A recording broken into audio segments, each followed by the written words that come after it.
Bismillahirrahmanirrahim. Well, this is a brief video about how we have done our project. Uh, our project is basically planning and scheduling of a high-rise building.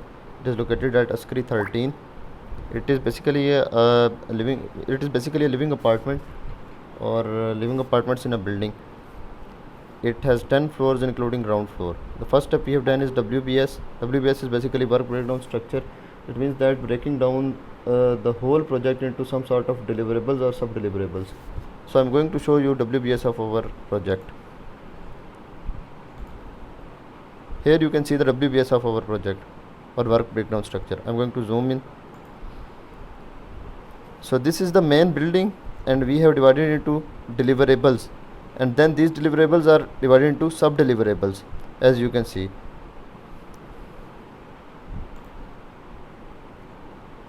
This is ground floor. You can see we have divided into deliverables and sub deliverables. This is first floor, and then so on.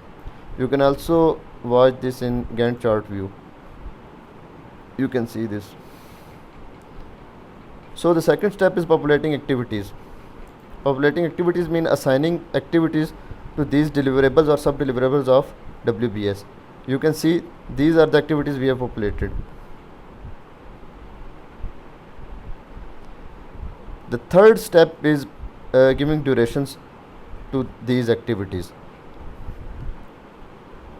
Here you can see the duration table.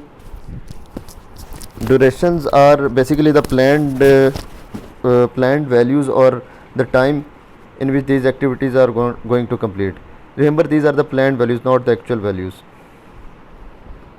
Then the next step is assigning resources. So these are the resources we have assigned to the activities I have shown you before.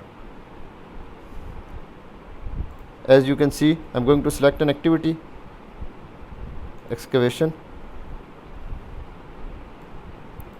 and these are the resources assigned to that respective activity. Here actual units are which are going to use. Price per unit is the price engineer is going to charge per day. Maximum units a company can provide is maximum units per time. Budgeted cost is that the cost we have planned. This is the start date and this is the finish date, and so on. So that is the step of assigning resources. The next step is giving sequencing.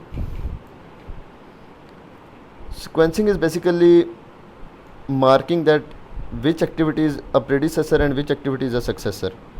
And I'm going to show you.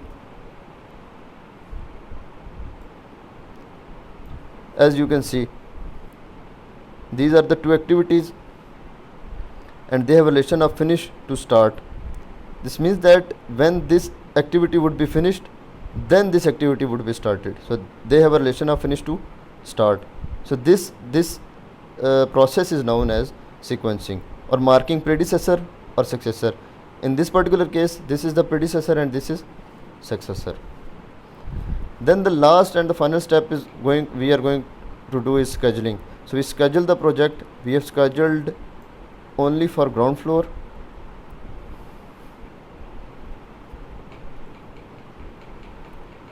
As you can see, performance is 100% completed. So this is the actual cost, this is the earned value cost, this is the budget at completion.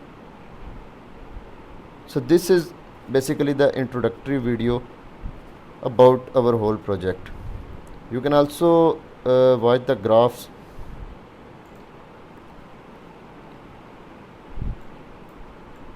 These are the graphs of resource loading. Here the yellow line represents the budgeted units, the blue line represents the actual units, and similarly so on. Thank you very much.